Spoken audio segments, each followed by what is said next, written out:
Bugungi kunda ichimlik suvi bilan bir qatorda oqova suvlarni tozalash va undan samarali qayta foydalanish masalasi ham atrof muhit muhofazasi hamda aholi salomatligini ta'minlashda muhim ahamiyat kasb etmoqda. Shu bois oqova suvlarni tozalash inshootlari faoliyati ustidan tizimli monitoring tadbirlari amalga oshirib kelinmoqda.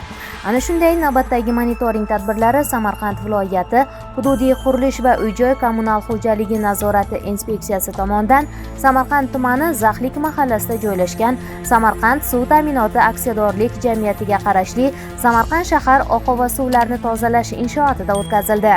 Monitoring davomida inshootda oqova suvlarni qabul qilish, ularni bir necha bosqichda tozalash hamda qayta foydalanishga tayyorlash jarayonlari atroflicha o'rganildi. Xususan, tozalash ishlarining belgilangan texnik va sanitar talablarga muvofiq o'z vaqtida va sifatli bajarilishiga alohida e'tibor qaratildi. Inshoot mutaxassislariga aniqlangan holatlar yuzasidan tegishli tavsiyalar berildi. Ma'lumot o'rnida aytish joizki, mazkur inshoot orqali Samarqand shahrida hosil bo'ladigan oqova suvlarning qariyb 85% qabul qilinadi. Bu yerda suvlar 3 bosqich mexanik, kimyoviy va biologik usullar orqali tozalanadi.